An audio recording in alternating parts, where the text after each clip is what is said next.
I met him when I was 18. And I began in the year later, in 1934, I began analysis with him. We went out there to the tower, and out of the bushes, suddenly we were standing around kind of, awkwardly as one does, not knowing what was going to happen. And then out of the bushes came a man, and I was deeply impressed by him. I thought naturally he was a Methuselah, because when you are 18, you think a 58-year-old is a ready for the cemetery. He told that story, which you can read in the memories, about this girl who was on the moon and had to fight a demon, and the black demon got her. And he pretended, he told it in a way as if she really had been on the moon and it had happened. And I was very rationalistically trained from school, so I said indignantly, but she imagined to be on the moon, or she dreamt it, but she wasn't on the moon. And he looked at me earnestly and said, yes, she was on the moon. I still remember looking over the lake there and thinking, and either this man is crazy or I am too stupid to understand what he means. And then suddenly it dawned on me, he means that what happens psychically is the real reality. And this other moon, this stony desert which goes around the earth, that's illusion, or that's only pseudo-reality. And that hit me tremendously deeply. When I crawled rather drunk into bed because he gave us a lot of Burgundy, that evening I thought it'll take you 10 years to digest what you experience today. Both Jung and I minded most of all about wholeness, about becoming whole, and that I'd got at it through my art by always trying to draw or paint things that looked whole, animals, primitives, anything that seemed still at one with itself and whole.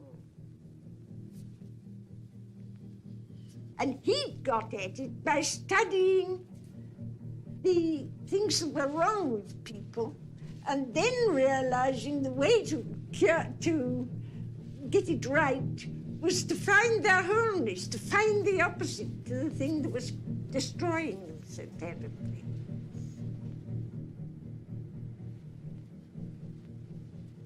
And of course I went through a tremendous encounter with the unconscious. One always does in analysis.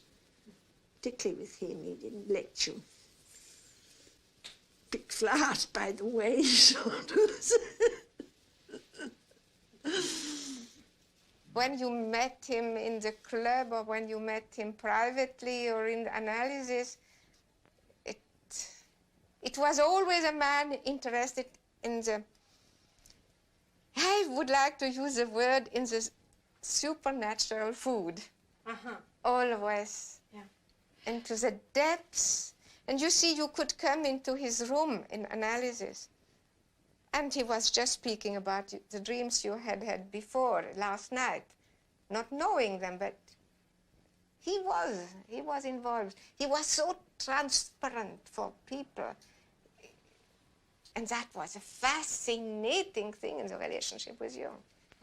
Therefore, everybody who knew Jung had the feeling he speaks one's own language.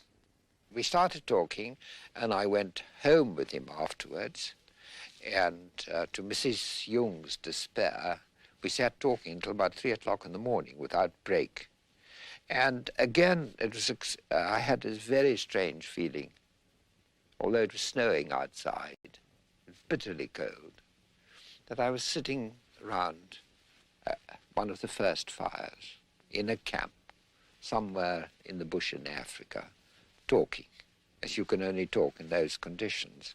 And I said to him, why don't you come back to Africa with me? He said, you know, when I came back from Mount Elgon and from Kenya and living amongst the witch doctors of Africa, he said, I found so much witchcraft in Switzerland I felt that I had to deal with all this witchcraft first before I could, before I can travel again. And he used to refer to himself as an old witch doctor.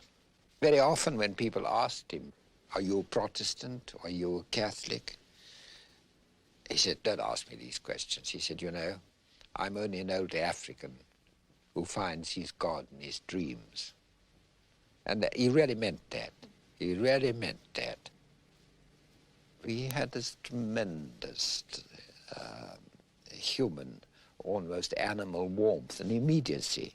It was the immediacy of the laugh that got one. Schopenhauer said that humour was the only divine quality of man. And that Basel helped him with a lot.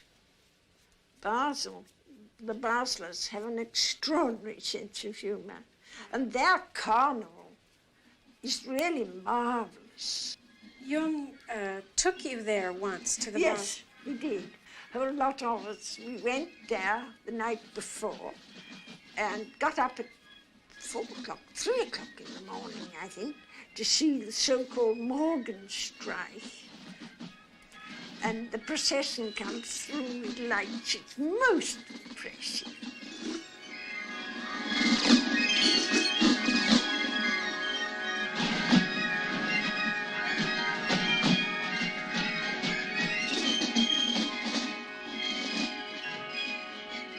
This feeling that he had that if man lived his life religiously, if he lived his life symbolically, then it was almost as if what the theologians called God, and my Zulus called Mkulu, the first spirit, where the first spirit had passed over some of his power and some of his responsibilities to the human being, and that the human being had a God-like task to perform in creation, and the extent to which he performed it, he derived his meaning.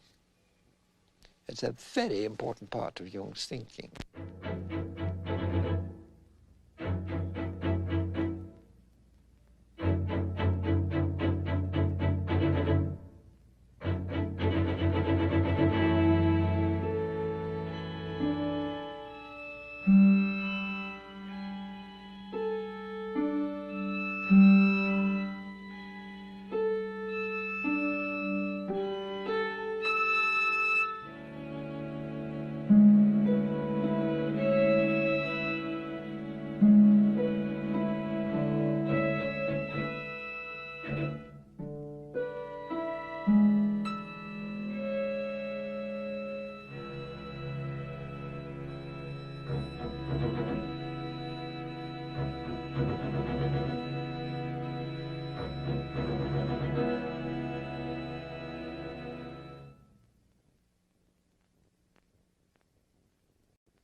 Oh, well, I just paid a visit to him in Vienna, and then we talked for 13 hours without interruption. 13 hours for without 13 interruption. hours without interruption.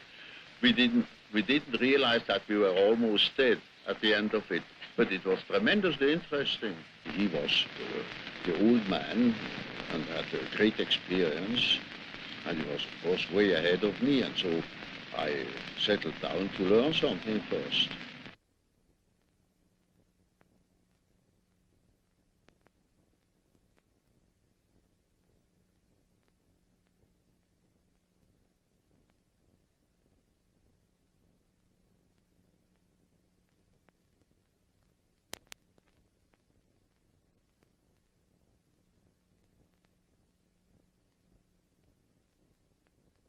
I had written that book that cost me my friendship with Freud because he couldn't accept it.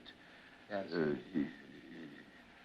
To him, the unconscious was a product of consciousness. Yes. And it simply contained the remnants.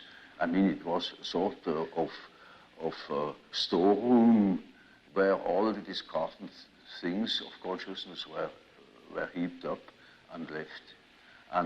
But to me, the unconscious then was already a matrix, a sort of basis of consciousness of a creative nature, namely capable of autonomous acts, autonomous intrusions into consciousness.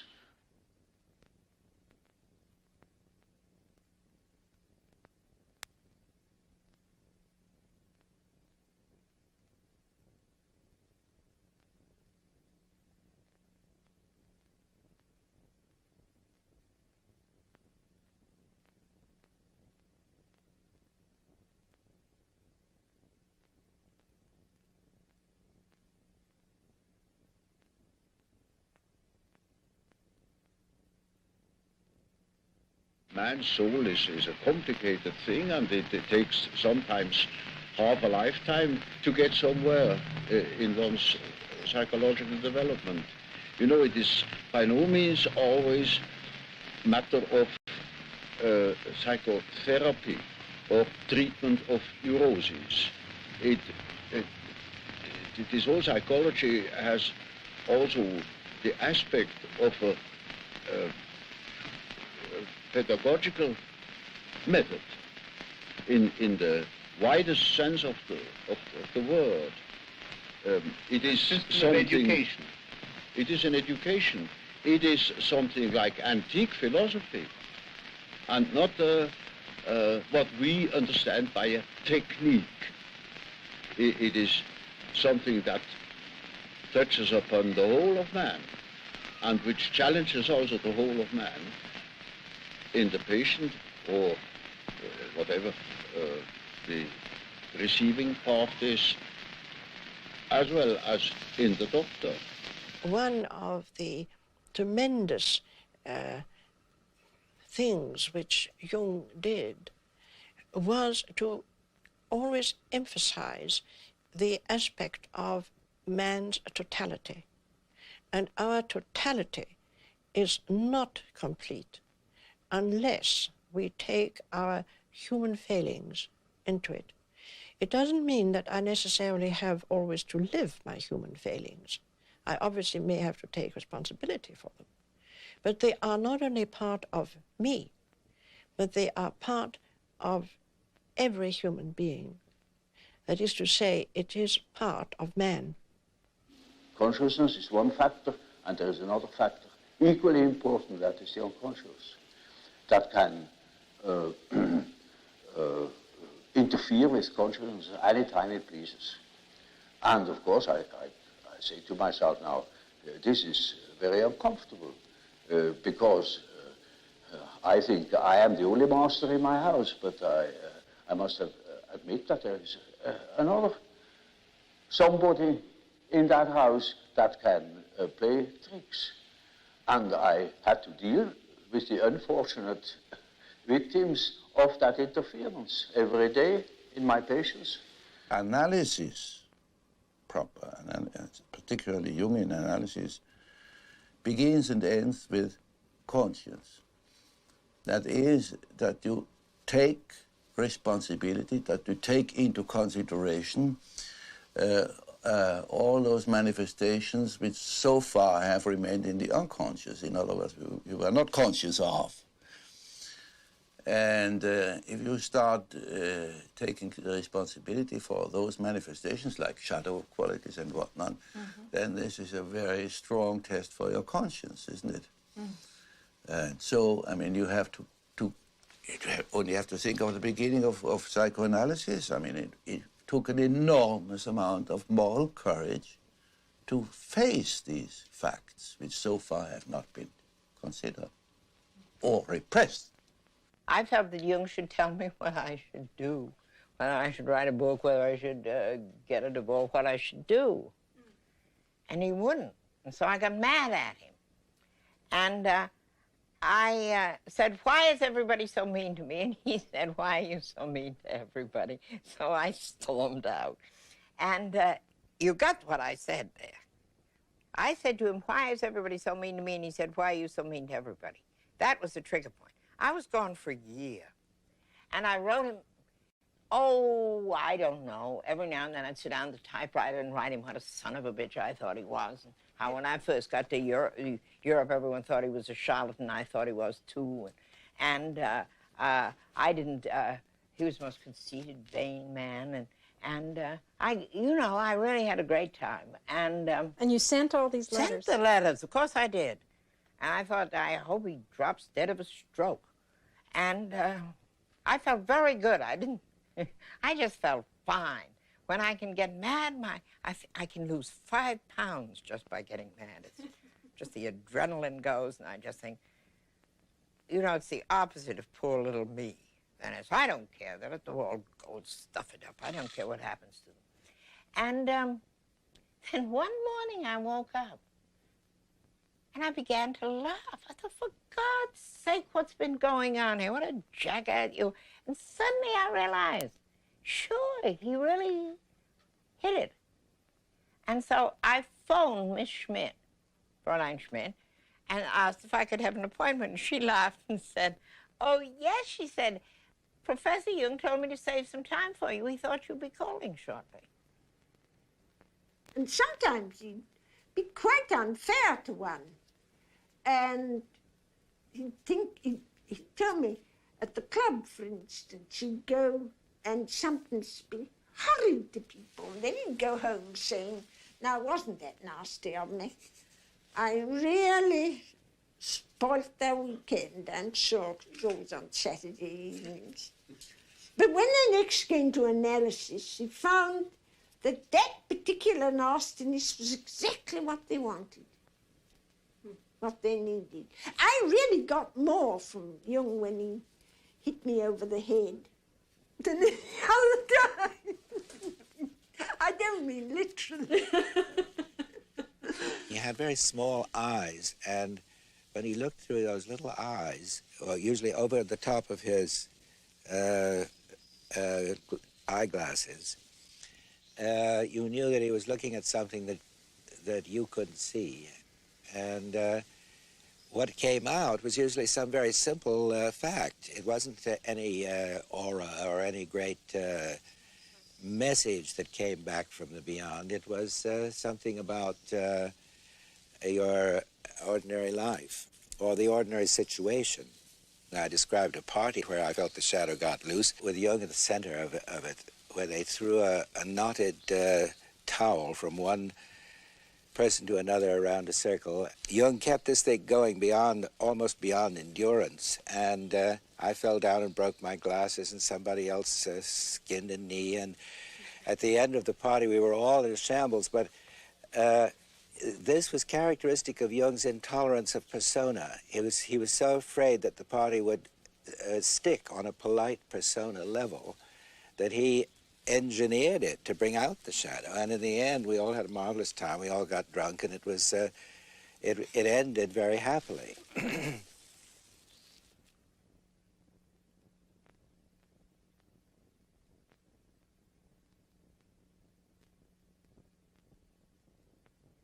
He became a human being, and a total one. I mean, he included everything. He could be terrible. He could be terrible. He could be absolutely terrible. In these rages. Yeah.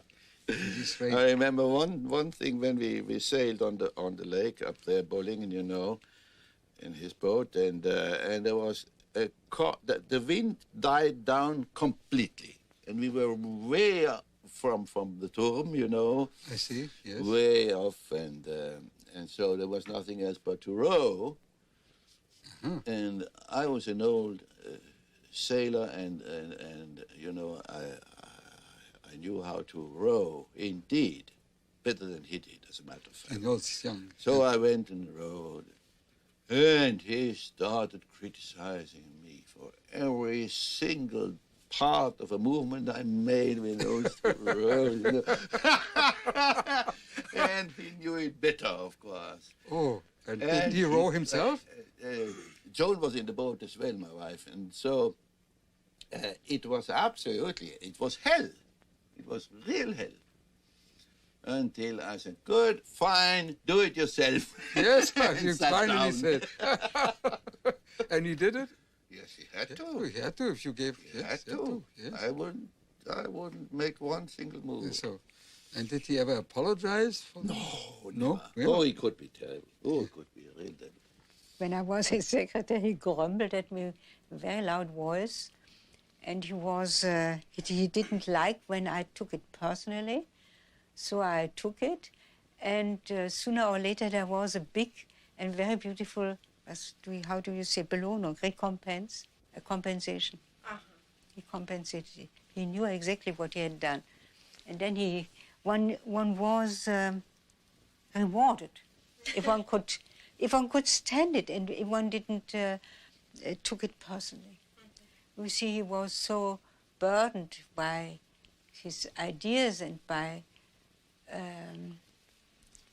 people outside and his inner figures. So I understood it quite well. He had to have a let out, besides ventil. Ventilate. And vent out. Ventilate. The steam has to go out. Yes. And it sometimes came out on you when you were there. Yes, why not? Yeah. The personal shadow is the personal shortcomings of things which every human being could be conscious of, which is not archetypal. For instance, such things as greed for money or jealousy, inferiorities which everybody has, but prefers not to know about. If one is jealous or if one is suddenly possessed by wanting money or so on, one could know about it if one is honest with oneself.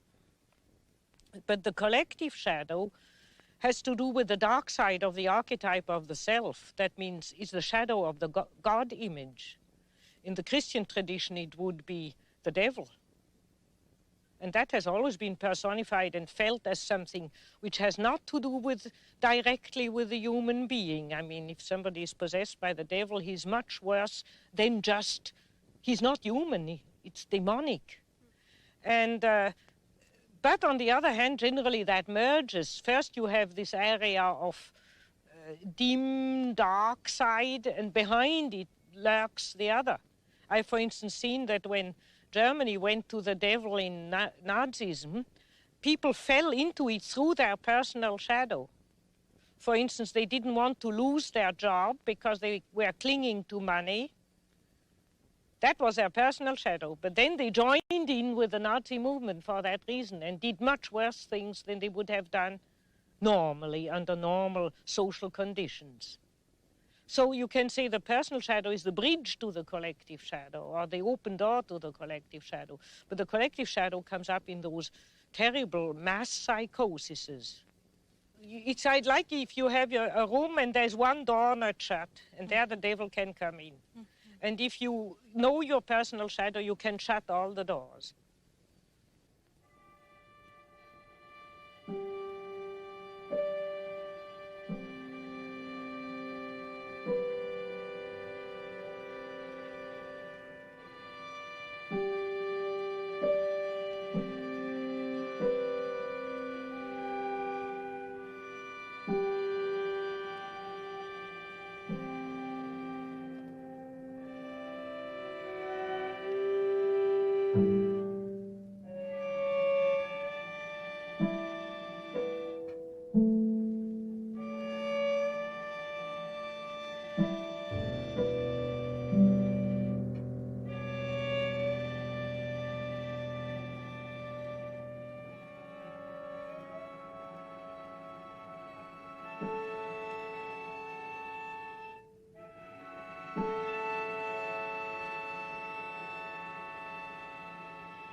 I think that it's quite an important fact historically that there were very few of us that intentionally became analysts.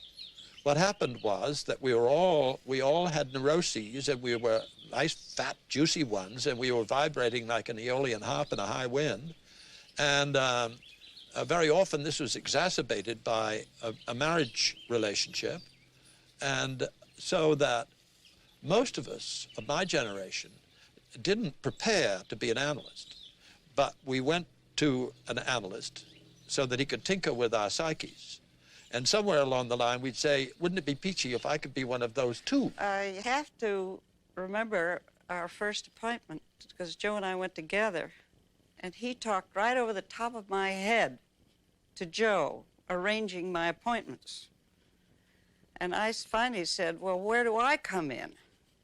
And he said, oh, that comes later. And I'll never forget that.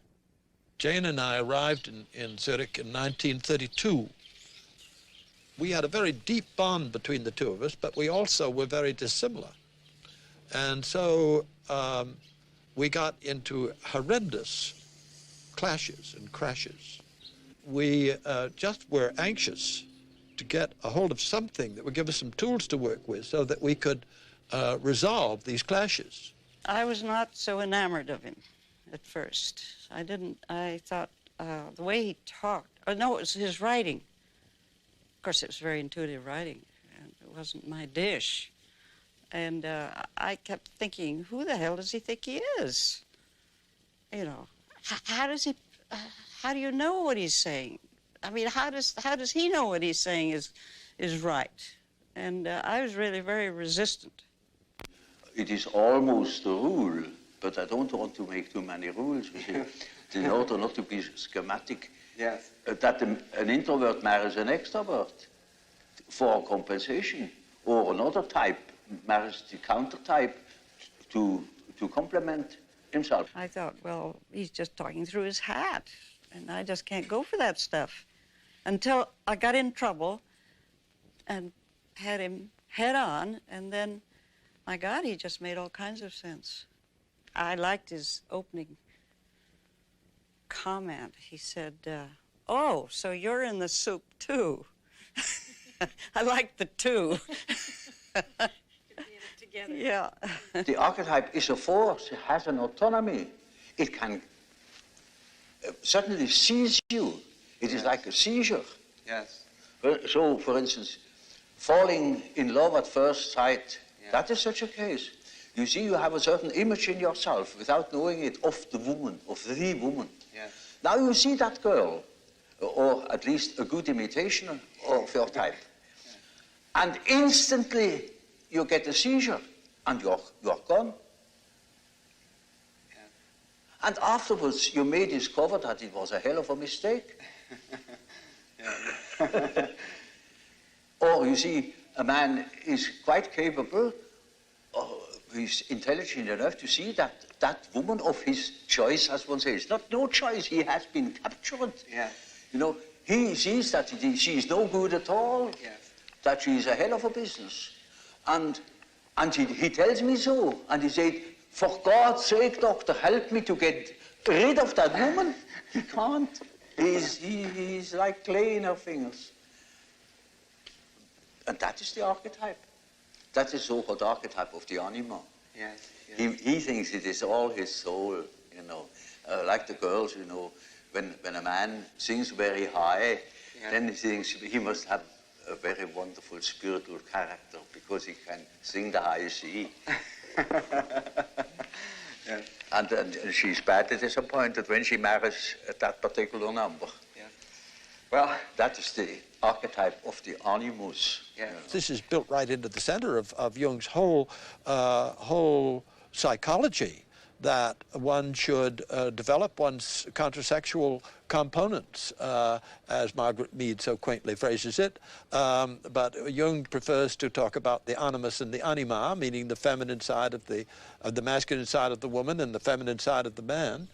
And so that all of us who are really committed and involved in the Jungian world are very busy trying to develop our animuses or our animas, and we don't ever expect that it's going to be quite a dead heat and that our voices will alternate from soprano to basso, or that we are going to get a reissue of our vital parts. But on the other hand, we do feel that usually going on a two-step operation, first with the projection of one's anima or one's animus, and then the gradual peeling of it off and taking it back in again and assimilating it and hopefully integrating it into one's consciousness, that this androgynous or almost androgynous state of being is the way one hopes to be before they throw the switch. In the beginning stages of a relationship, there is generally a lot of projection mixed up with it.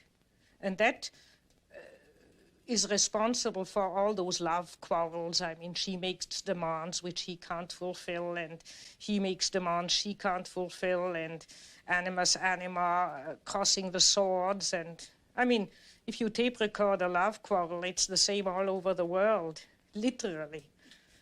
And that is projection. And if people don't run away but work it out and take back all what is projection in it, then appears or is peeled out of all this the true relationship. Now, it might be none. And then it would be like the Freudian thing, goodbye, and now I see you simply represented that and that in me, and thank you very much, goodbye. Or there might be a tremendous amount of relationship, true relationship built up, which is not the same thing as projection. The intensity of our struggle suddenly became clear to me that Jane had a thinking function developed, and I had a developed feeling function. And of course that was upside down.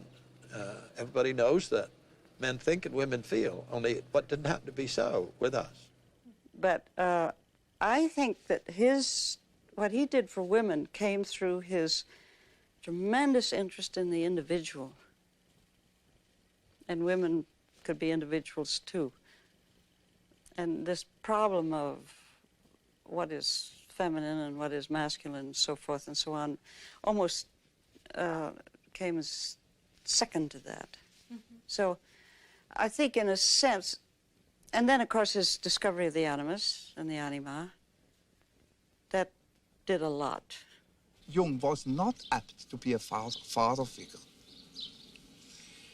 He was in an astonishing way near to you. Natural. He could sit down and after 10 seconds you felt to speak with a brother, not with a father.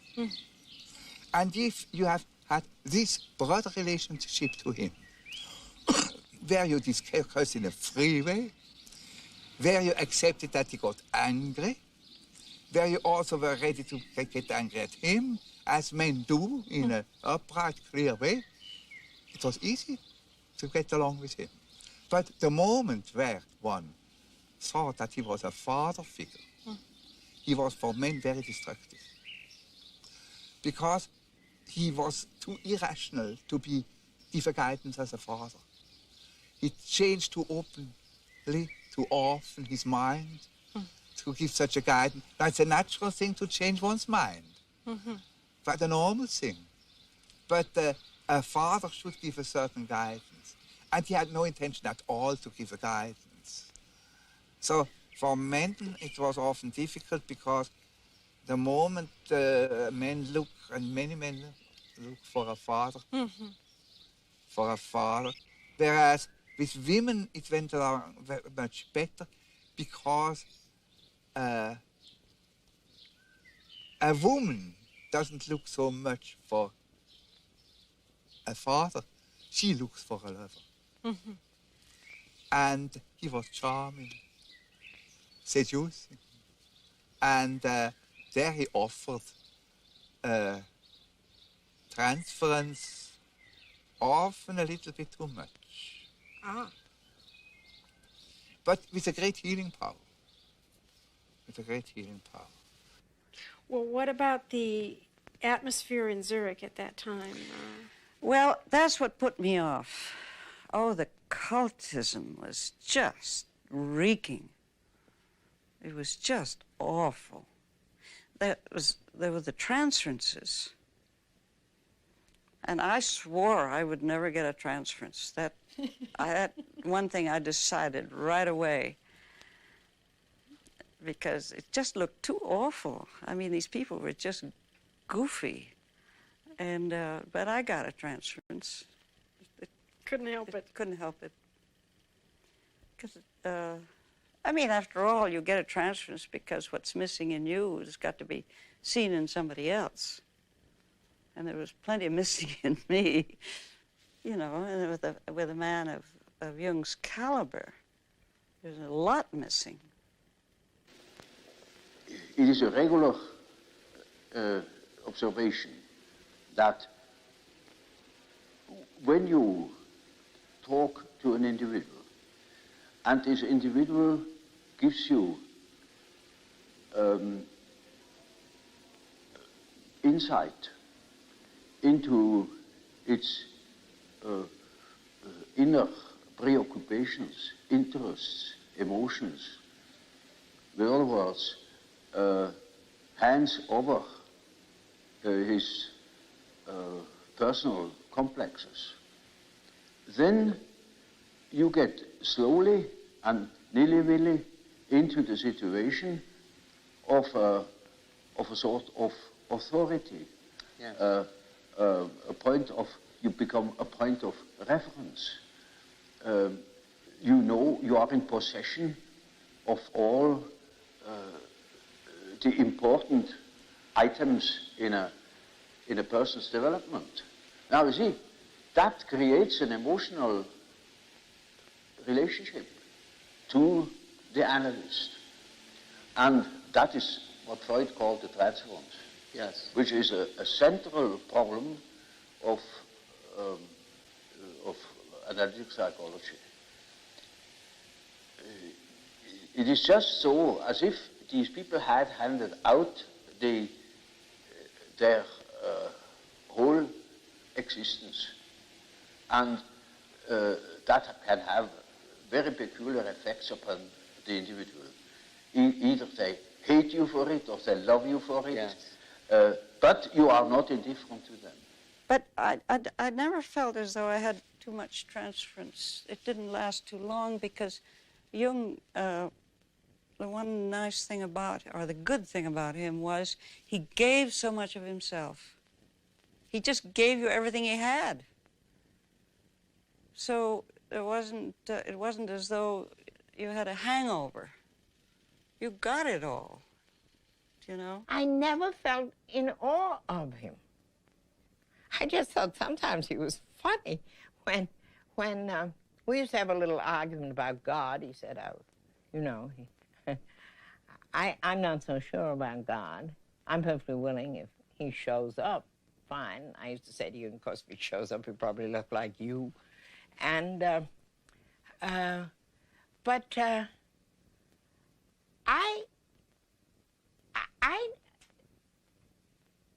guess that I thought before I got mad at him, I thought that he would have some kind of a solution to life's problems. Then I found I had to find the solution myself, which I suppose was what he did. Brings you to that point. We didn't know whether we were fish, flesh, or fowl, and we had to find ourselves anew.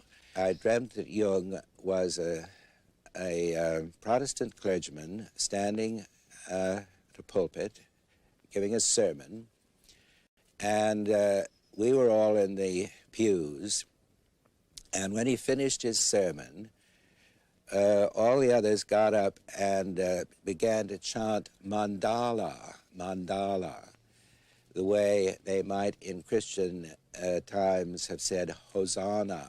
And this represented a worshipful attitude to Jung that was laughable, as you can imagine. So I thought, I hate to tell Jung this dream, but I did. And he said, well, of course you should feel that way. I was simply projecting my own Protestant background, making Jung a father figure, making the other people into a group which they were not. Freud always wanted to break a transference and to resolve it. To resolve it and to bring people to life again, down to the adaptation to life again. But Jung had another point of view, had the feeling as long as we have a strong transference, one must serve it, because he said there is a greater personality involved in transference. And we don't know what this greater personality has in storage, and so we must serve it. And that was tremendously difficult for Jung. He often told us, you see, I should have 10 lives in order really to follow the development of the individuation process so deeply as he did with us all. Yes. But that was also what interested him. He many times said, without you women, I couldn't have developed my psychology. I had a case that was an intelligent young woman. She was a student of philosophy, very good mind, where one could expect easily that she would see that I am not the parental authority.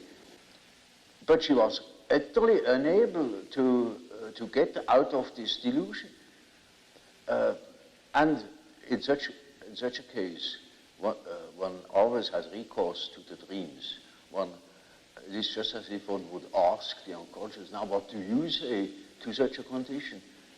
You see, she says of the unconscious, of course I know you are not my father, but I just feel like that. It is like that. I depend upon you. And I say, now you see what the unconscious says. Now the unconscious produces dreams in which I really assumed a very curious role. You know, she was the little infant, she was sitting on my knees, I held her in my arms, I was a very tender father to the little girl, you know, and more and more, her dreams became emphatic in that respect, namely that I was a sort of child, and she is a very little, frail human thing, you know, and quite a little girl in the hands of an enormous being. And the last dream of that series was, I cannot tell you all the dreams, was that it was out in nature. I stood in a field of wheat, an enormous field of wheat that was ripe for harvest. And I was a child. And I held her in my arm like a baby. And the wind was blowing over that field of wheat. Now, you know, when the wind is blowing over a wheat field, these waves in the wheat field. Yes, yes. And with these waves, I swayed like that, putting her as if it were to sleep, you know. And she felt as being in the arms of a god, of the Godhead. Mm-hmm. And I thought, now the harvest is ripe. Yes. And I must tell her. And I told her, you see, what you want and what you project into me, because you are not conscious of it, is you have the idea of a deity. You don't possess. Therefore, you see it in me. Yes. That clicked. She suddenly became aware of an entirely heathenish image. Yes. That comes fresh from the archetype. She had not the idea of a Christian God or of an Old Testament Yahweh. It was a heathenish God, you see, a god of nature, of vegetation. He was the wheat himself. He is the spirit of the wheat, the spirit of the wind. And she was in the arms of that Newman. No. Now, that is the living experience of an archetype. Now, that made a tremendous impression upon that girl. And instantly it clicked. She saw what she really was missing, that missing value, that was in the form of a projection in myself and made myself indispensable to her. Yes. And then she saw it is not indispensable, because it is, as the dream says, she is in the arms of that archetypal idea. Now that is a luminous experience, you see. And that is the thing that people are looking for. Yes. An archetypal experience that gives them an incorruptible value. You see, they depend upon other conditions. They depend upon their desires, their ambitions, depend upon other people, because they have no value in themselves. They have nothing in themselves. They are only rational, and they are not in the possession of a treasure that would make them independent. But when that girl can hold that experience, then she doesn't depend anymore. She cannot depend anymore, because that value is in herself. And that is a sort of liberation. Yeah? And that is, of course, makes her complete, you know. Inasmuch as she can realize such a luminous experience, she is able to continue her path, her way, her individuation. The acorn can become an oak and not a donkey. If you have a relationship to C.G. Jung, then you have to work on it, and the meaning is a result, perhaps, you see. One can say I projected on him a father, but I also projected on him a mother, you see. And the one who accepted me, I could say. And from this, in the course of the years, I found a place in this world. I found a place in myself and in the world. A transference is a projection. Yes. So I projected on him this and that, and he took it seriously, and he acted accordingly. But he never laughed at it. He accepted it. He accepted it. I remember once a patient wanted to marry Jung. She was convinced that he was the man for her and for her lifetime. In vain, Jung explained to her that he already was married. She continued to be convinced, and therefore Jung accepted. She went on, prepared a marriage dinner, had printed cards, everything was ready. Jung continued to accept in full confidence of unconscious reactions coming from the patients or from him. And the day before the planned marriage, he got an express letter from the patient telling him that this night God had told her that unhappily enough the marriage would not be possible. The patient came out of her psychosis, had always in her memory this event, and was completely balanced afterwards. That's how Jung handles the transference situation as a full reality, and having fully confidence in the unconscious, which would lead the patient and himself through the seemingly difficult situation.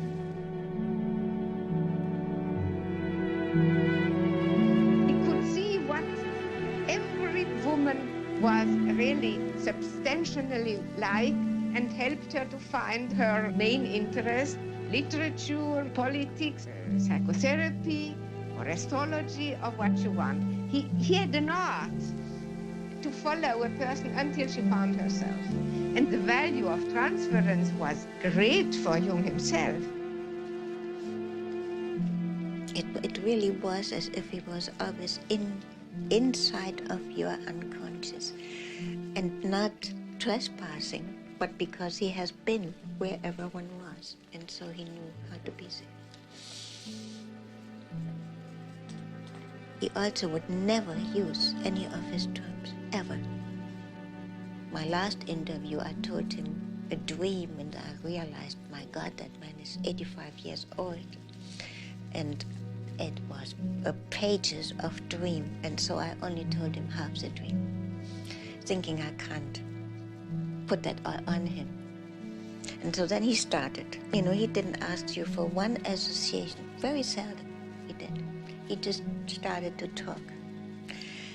And I was kind of not making the connection, which what he was talking about had anything to do with my dream, but I knew better that I will find the connection if I listen eventually. And suddenly he said, oh, that is as if you dream. And he told me the second part of my dream, which I hadn't told him. After about 2 years, I had a dream in which Jung had died. And I was in his house in the antechamber where he was laid up. And I paced up the room, very depressed, very unhappy. And suddenly my feeling changed, as if I pulled up my socks and, well, all right, he's dead now, as far as to go on and work. I told Jung that dream, and he said, well, all right, now you can see patients. You're ready to see patients. One didn't see it, but one felt it, that a ray of his spirit was falling onto us. And one was terribly spoiled, because compared with this, as a man, we are no more so interesting. Yes, that must have been a problem. And I must say, besides one's own husband. Well, you were married. And I was married. Yeah. You had a deep relationship. And how did your husband feel? Did he ever feel jealous of Jung? Clear. All our husbands, the husbands of the women around, were very jealous. Yes.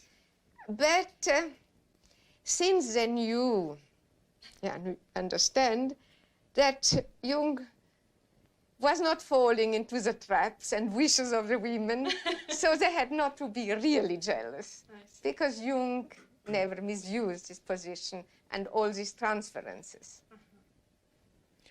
Now, Jung worked in this rejected feminine world of the unconscious for years. People came to him. He was particularly successful with women patients. And one person came into his life very early on, because she's already with Jung and Emma Jung at the famous conference in Vienna, where they are all photographed together.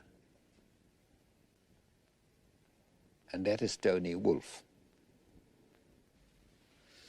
Well, all I can say is that, of course, she was a most extraordinary person. There's no doubt about that. And she was a great help to Jung, too. I mean, when it comes to psychological types, for instance, she played a very important part there. In his development of his ideas. He had all his knowledge in philosophy and so on and so forth. And she had been one of his patients to begin with. I see. Oh, yeah. And I remember very well, he was very proud of the fact that he had succeeded in curing her. A lot of people who knew her said that they despaired of her ever recovering from whatever her psychological disturbance was. I think one must accept that it was profound enough to fit the rare, exceptional spirit that she was, because in a sense, the rarer, the more exceptional the spirit, the deeper the psychological suffering. And Jung managed to bring her out of this, so that by the time of the famous Vienna conference, she was already an integrated, working personality. And to me, that photograph is very moving, because the one who looks young, as if she's just been born, is Tony Wolff. She sits there with these large eyes. Jung had an instinct that what was wrong with life, what made life tear apart, made it incomplete, was because the feminine was rejected, driven insane, driven mad by a world of men, rejected by a masculine-dominated world. And that time when he let himself go, and when he landed deep down in what he came to call the collective unconscious, all of this rejected feminine in himself confronted him. Tony Wolff was being analyzed by Jung. When Jung started to have his active imagination, it really got going and he got rather unstable.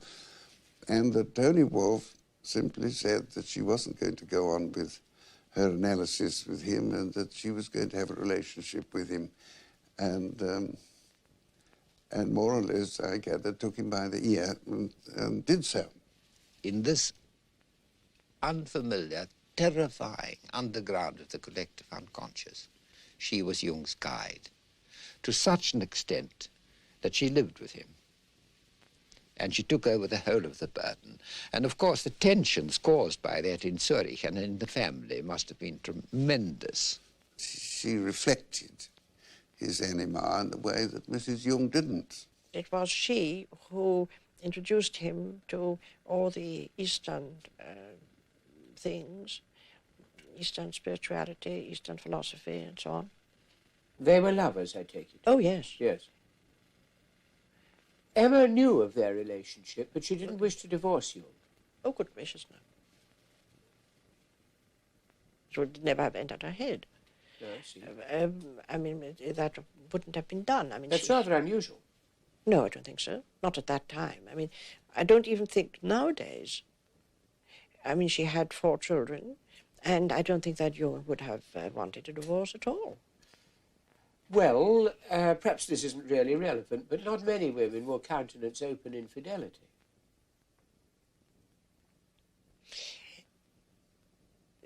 Please forgive me. I am not so sure if that is not a kind of British, maybe even English prejudice, conditioning, or something. I think that... I think it's an American one, too. Is it?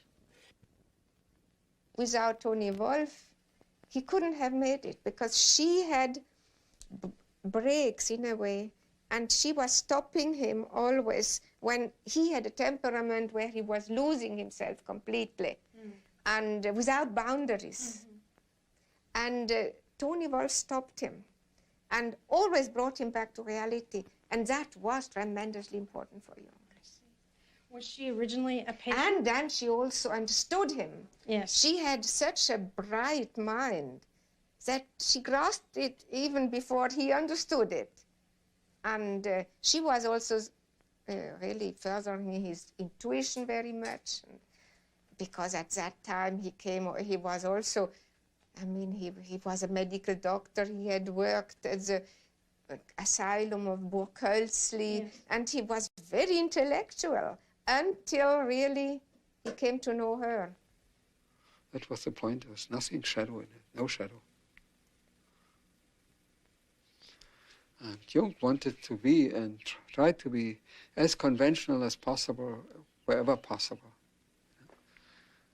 So that in the inner world and in his relationships with both women, he could be as unconventional as he really was, as unique as he really was.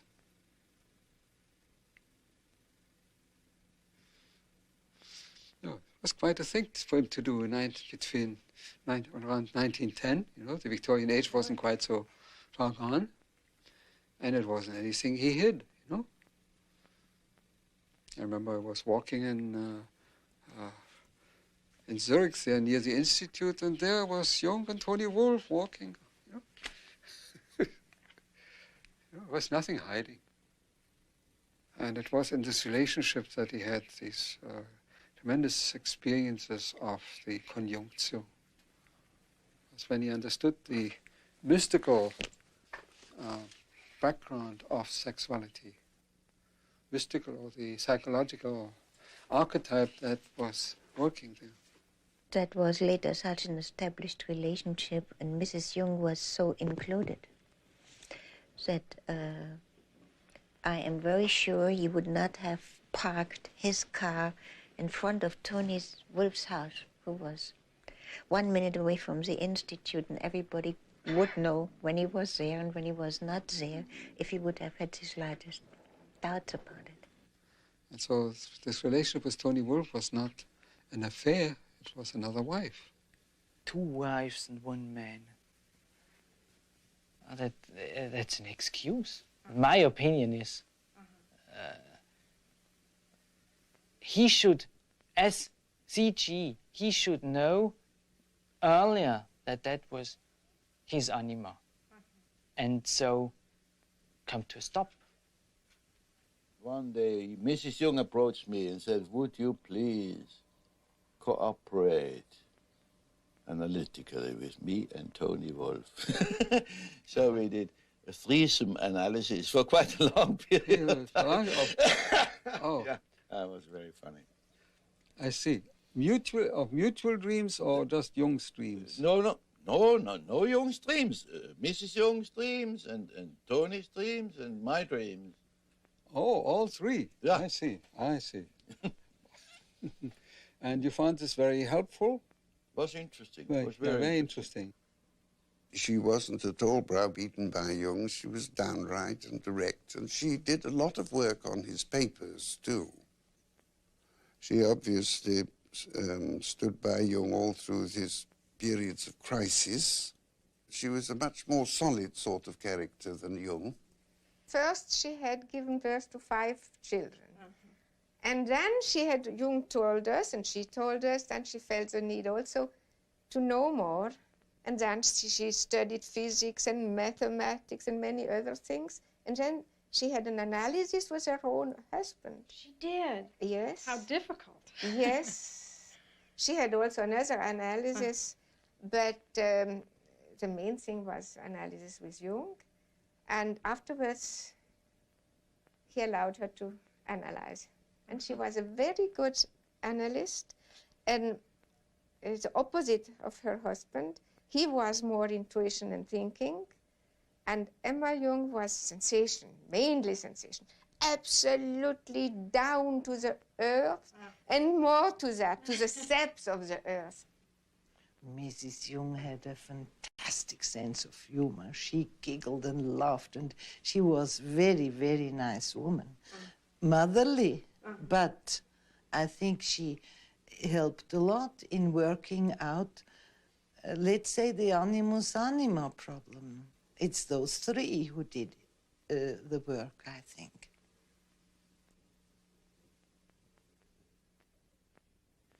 Emma Jung said to a close friend of mine just before she died that she had never ceased to be grateful in her life for Tony Wolf, because Tony Wolf was able to do for her husband something that she could not have done. I think what's remarkable is that they made it. And I think they're the ones, that Tony and Emma are the ones that made the threesome situation possible. They worked out something between them. Jung, in his dedication copy of Answer to Job, wrote, well, I have to translate it, unasked, dropped from heaven. Ungefragt vom Himmel gefallen. So, no, I think naturally the relationship changed, the relationship do change, but it existed.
And he was always very present and very concerned also about the future of life on this globe. I think he needed space and quietness to meditate about them and to find as much answer as he could find. It was at the same time, I think, a total participation, but also, well, I wouldn't call it a withdrawal, but a philosophical distance, or I don't know how to call it.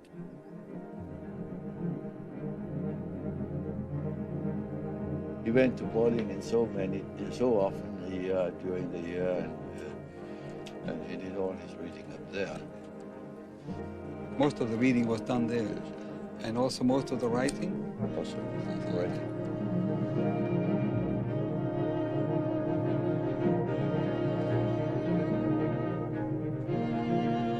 In the fall of 1922.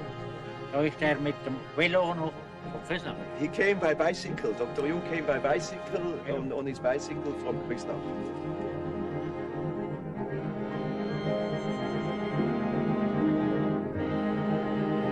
The western part of the land was sold by Mr. Hugenmatter's father to Dr. Jung. Mr. Hugenmatter's father and Dr. Jung had a very good relation. Das ist der Brüder. Gerade am Film. Ja, nein, ist schön. Und der Brüder auch noch. Großvater und ja, sie haben das im letzten Moment beschlossen. Ich habe mit jedem geredet. He spoke with everybody. And when they were in trouble, you see, for instance, with bringing in the hay before it came raining, Dr. Jung would help them.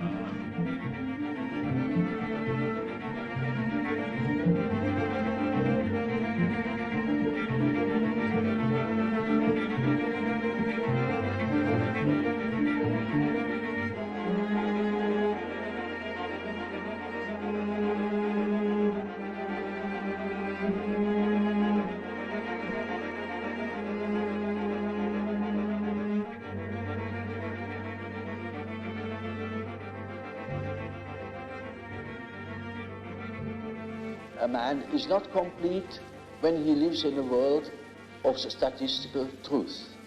He must live in a world of his biological truth. Man has always lived in the myth. And we think we are able to be born today and to live in no myth, without history. That is a disease. That's absolutely abnormal, because man is not born every day. He's once born in a specific historical setting with specific historical qualities, and therefore he is only complete when he has a relation to these things. It's just as if you were born without eyes and ears, when you are growing up with no connection with the past. From the standpoint of natural science, you need no connection with the past. You can wipe it out. Yes, yes. And that is a mutilation of the human being. He had what the Greeks called techne, hence our word technology and so on. And techne means also art and skill. He lived his sensation, I think, in its natural state, and therefore it was very creative. He looked at the wall in his last years. You see the irregularities of the stone would create that picture, and then he would carve it out.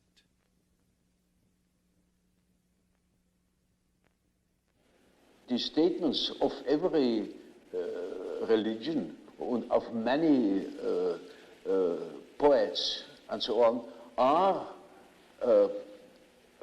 statements about the inner mythological process, which is a necessity, because man is not complete if he is not conscious of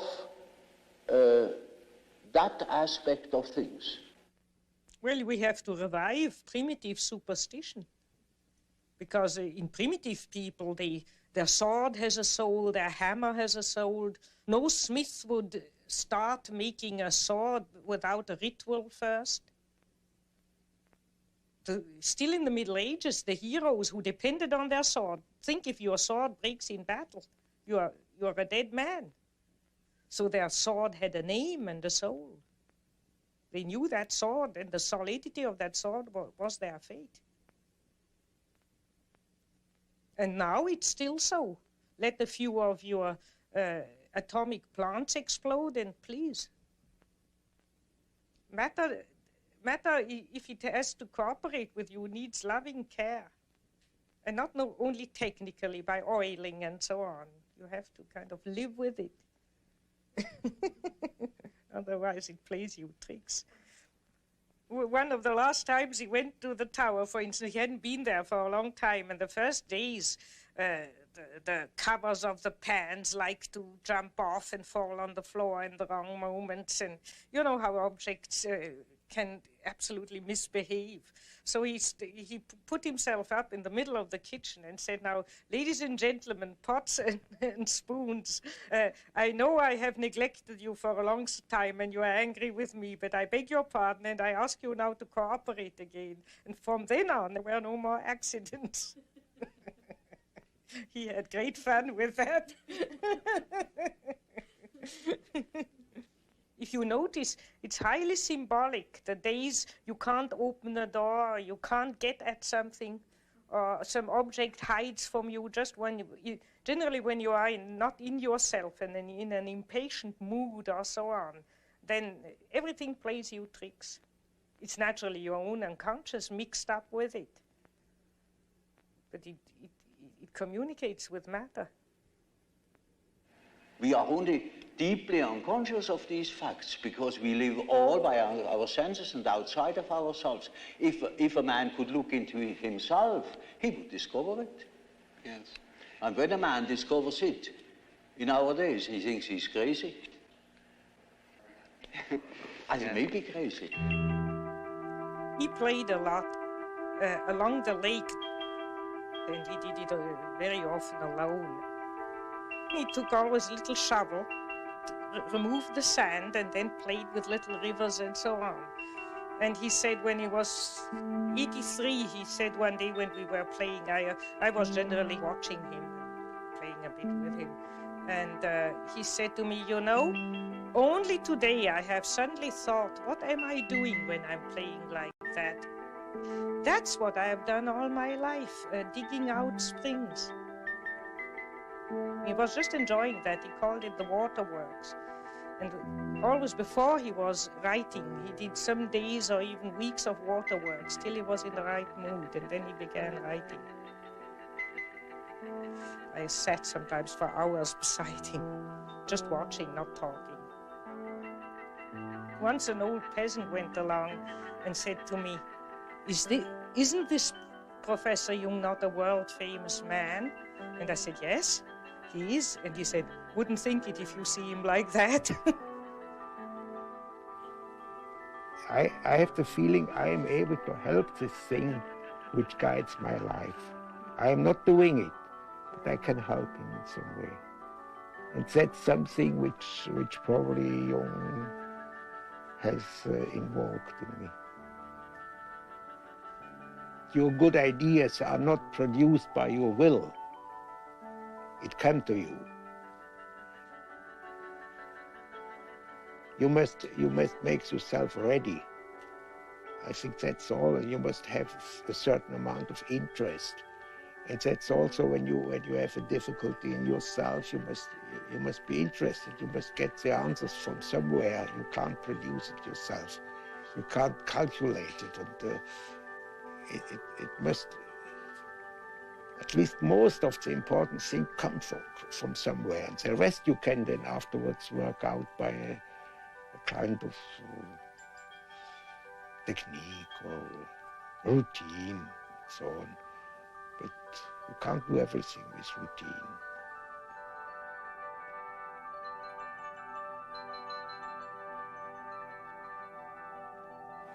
was always looking for something in between, you know, something that linked that remote past with the present moment.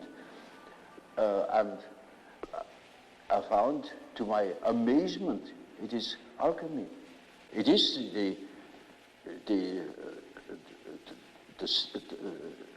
the basis of our modern way of conceiving things. And therefore, it is as if it were right under the threshold of consciousness. Gives a wonderful picture of how the development of archetypes, that means the movement of archetypes, looks when you look upon them as if from above, namely from today, you look back into the past and you see how the present moment has evolved out of the past. And we can construct or even predict our the unconscious of our days when we know what it has been yesterday. And when I heard Jung talking about alchemy, it was like a revelation for me to see how, because there are religious ideas which are on the foundation of all these scientific work. The energy that you do, that you start to do chemistry, comes from somewhere which is not a really rational thing. It's an emotional thing.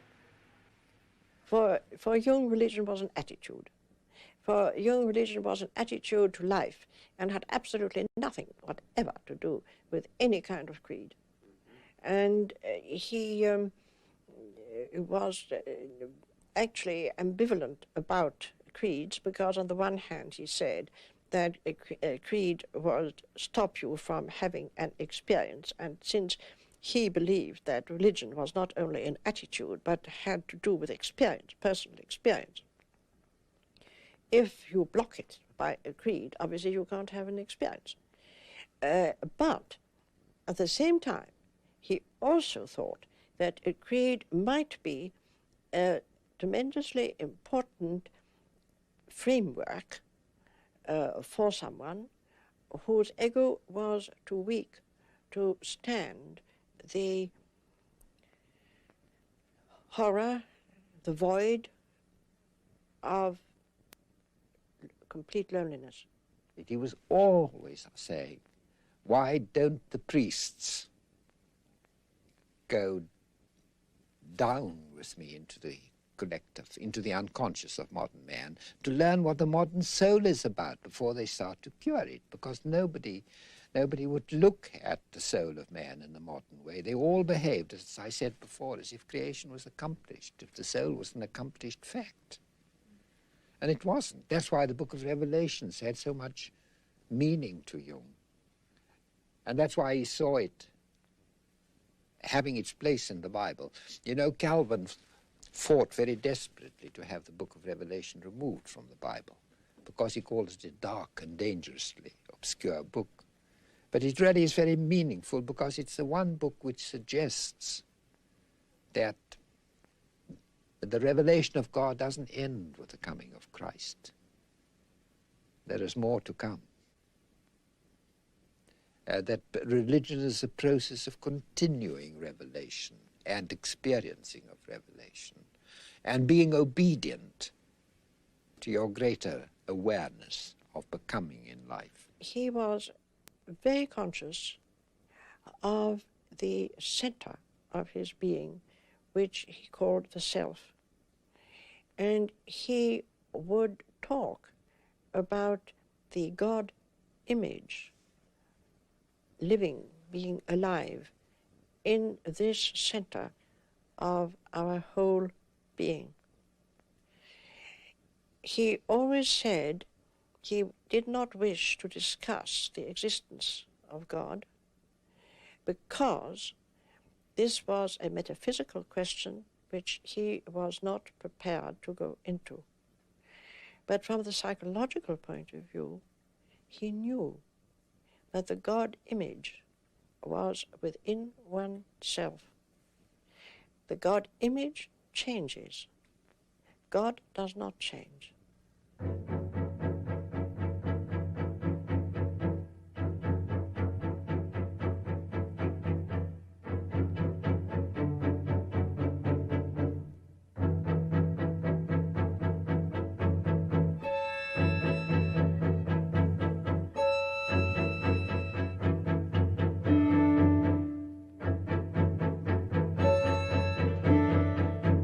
I never could claim that any kind of human work could reveal something about the nature of God or about his existence. I only know that the idea of God is a pattern, an age-old pattern, a primitive pattern that always has been and never lost its, what we call, numinosity. It is always there and it still plays the same role as it always did. We can establish the existence of that pattern, and that is for our practical purposes enough. Because when we can integrate such an idea in our mind, the idea of such a being, then that gives an entirely different scope to things.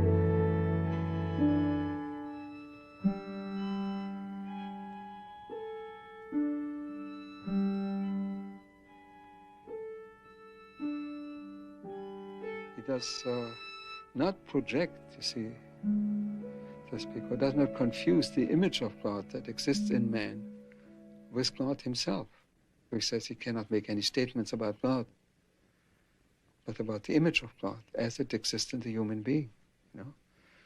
And so this whole ego-self relationship is really at the, so to speak, at the basis of Jung's work. That's all it is about, you know.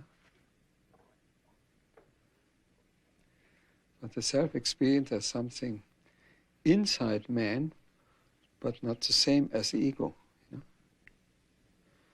know? But he doesn't project it. Jung puts the burden squarely on each person.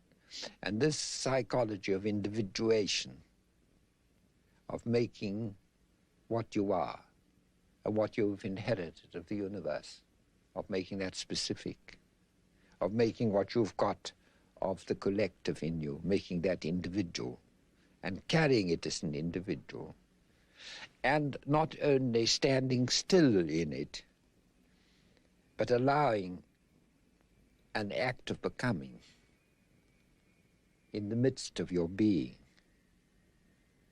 to become your own way of moving through life. This is the hardest thing you can ask of human beings. What would you say the main value of the research and the writing that you and Jung have done on alchemy is? I would say that a civilization needs a myth to live. We know that if missionaries destroy the myth of a primitive people, they destroy them also physically. They begin to drink, they degenerate, they are lost. And no civilization can live only from welfare. It needs a myth to live. All great civilizations, when they were flourishing, had a living myth. And I think that the Christian myth on which we have lived has degenerated and has become one-sided and insufficient. And I think that alchemy is the complete myth. And that therefore, if our Western civilization has a possibility of survival, it would be by accepting the alchemical myth, which is a completion and continuation, but and richer completion of the Christian myth. That's a myth we could live again with, in contrast to the Christian myth, which doesn't satisfy a great amount of people anymore. And the Christian myth is deficient on not including enough the feminine, or in Catholicism they have the Virgin Mary, but it's only the purified feminine. It's not the dark feminine. And in excluding matter and treating matter as dead and the realm of the devil. And in not facing the problem of the opposites of evil. And alchemy faces the problem of the opposites, faces the problem of matter, and faces the problem of the feminine. The three things which are lacking in Christianity. And therefore it complements the Christian myth and could revive it too that way. For 2,000 years, the Christian religion has told you to repress evil. And look at the damn thing now. It began to be so visible at the First World War. And that's now a very great many years ago, isn't it? Not sure. And it's on a much grander scale, much larger scale, the possibility. Oh, far. Far. What is it? What did we learn from alchemy? It's finally that in each of us there is a rejected part, the which can become the cornerstone, like it's written in the Bible. And we have to be aware of the stinking side, of the bad-smelling side, of the, as Jung says, about the urine, about the excrement, and all that in our life. And this is the beginning of the way of God. This is the beginning of the transformation. The psychology of individuation has nothing to do with politics at all, because it deals with the ultimate values. But yes, it has shattering political implications. And I think we are not now, we cannot behave as if this journey into the collective unconscious hasn't happened. Because it has happened, we can't plead ignorance anymore. It has happened, and because it's happened, because we are facing a universe within, objective universe within, as great as the universe without, we can never be the same again. We cannot ignore it. And it has enormous political consequences for us. And the kind of society, the kind of politics that will save us will have to be more important than any other quality in our politicians. We must demand psychological illumination, psychological awareness, because otherwise we get people sparring with their own shadows. Otherwise you get nations, as we had in 1939, like the Germans, projecting their shadows onto the Jews. And then when they were eliminating the Jews, onto the Poles and God knows what not else, you see. And Jung often said to me, he said, the human being who starts by withdrawing his own shadow from his neighbor is doing work of immense, immediate political and social importance. What you would call the personal shadow of people didn't upset him. He just grumbled and cursed a bit, but that's not the problem of evil. It's that major evil of complete destruction which worried him. And his real approach to that was the inner work yes, that he did.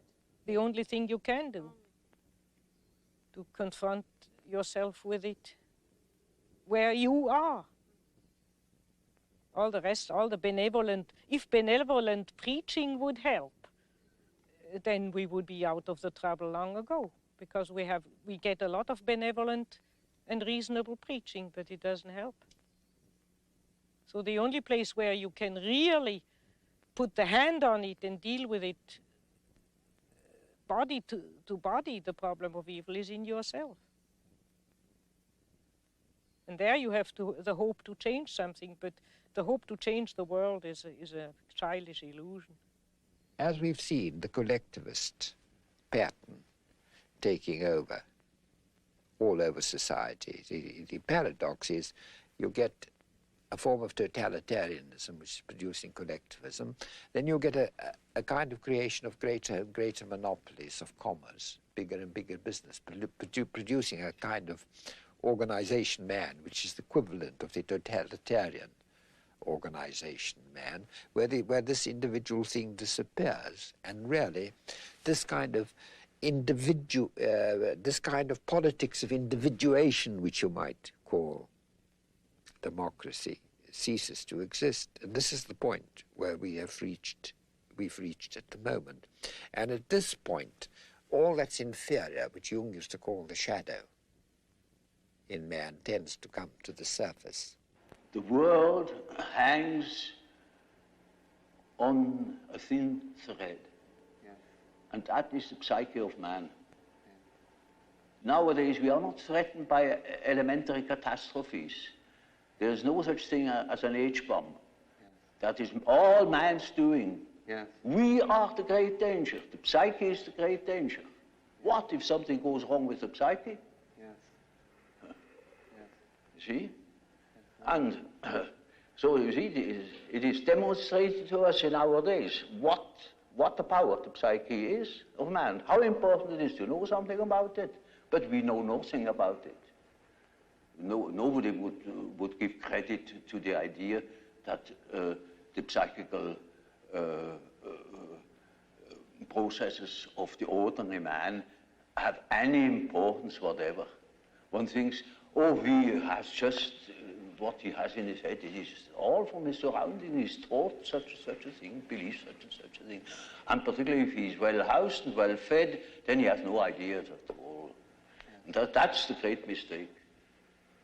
Because he is just that as which he is born, and he's not born as tabula rasa, but as a reality. Yes. Jung had a vision at the end of his life of a catastrophe.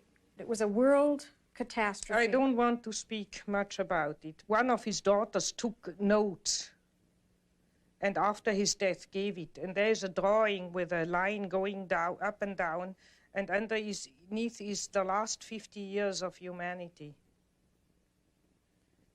And some remarks about a final catastrophe being ahead.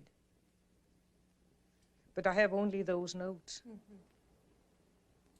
What is your own feeling about it, the world situation? Well, one's whole feeling revolts against this idea.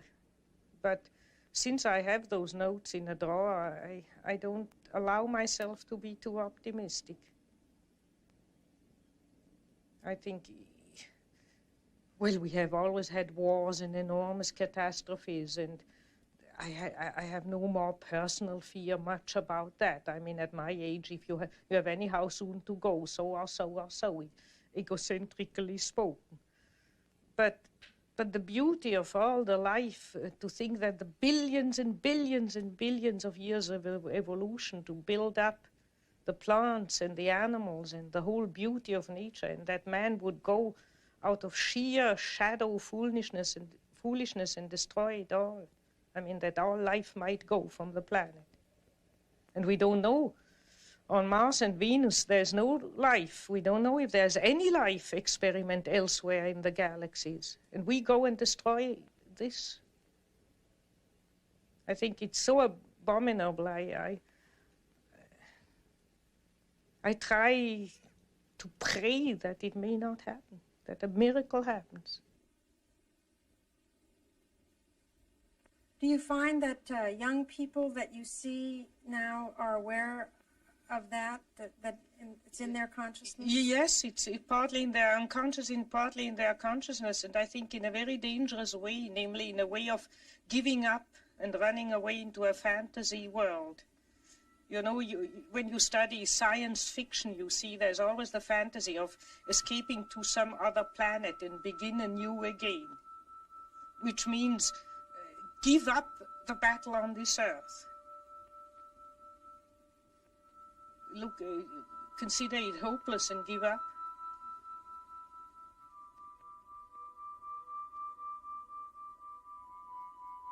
I think one shouldn't give up.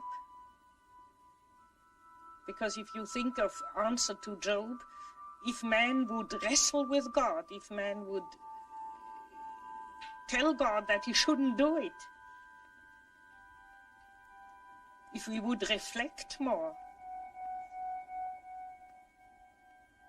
that's why reflection comes in. Jung never thought that we might do better than just possibly sneak around the corner with not too big a catastrophe.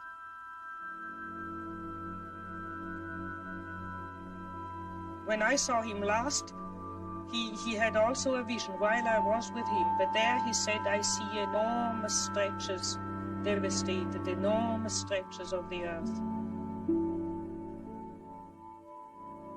But thank God it's not the whole planet.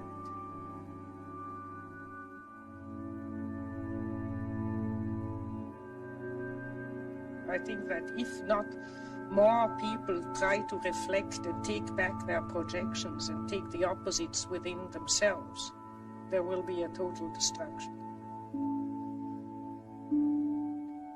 There are a lot of people who go through life and the unconscious is no reality to them. They say at breakfast I had a funny dream, and that in the afternoon they don't know anything about it anymore. But if they paint them and interpret them and think about them, the dream becomes real. And that's why you have to be lonely, so that the unconscious becomes stronger. It's like loading up the unconscious, and then it manifests. Hermes Trismegistus said in one active imagination to an alchemist, I am the friend of whoever is lonely. We have now, you see, it's a man who pours water into the fish. Now the fish is the unconscious, the content. So we have to support the unconscious.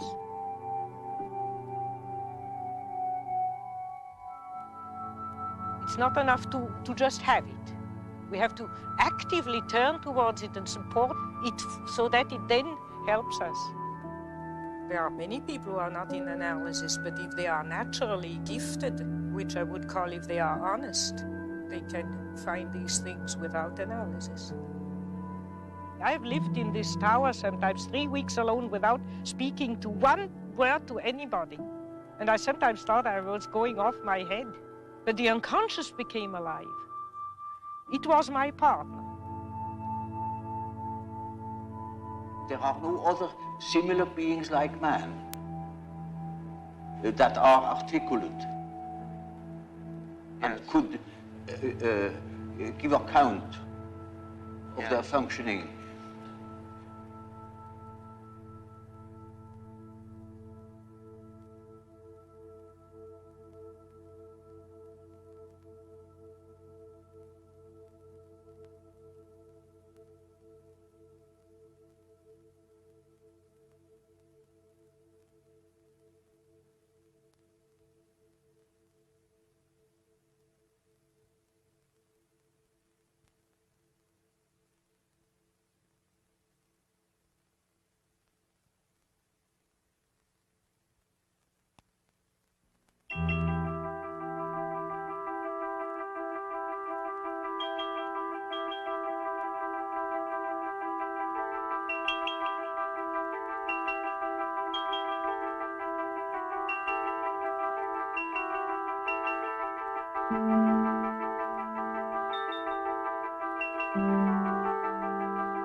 you.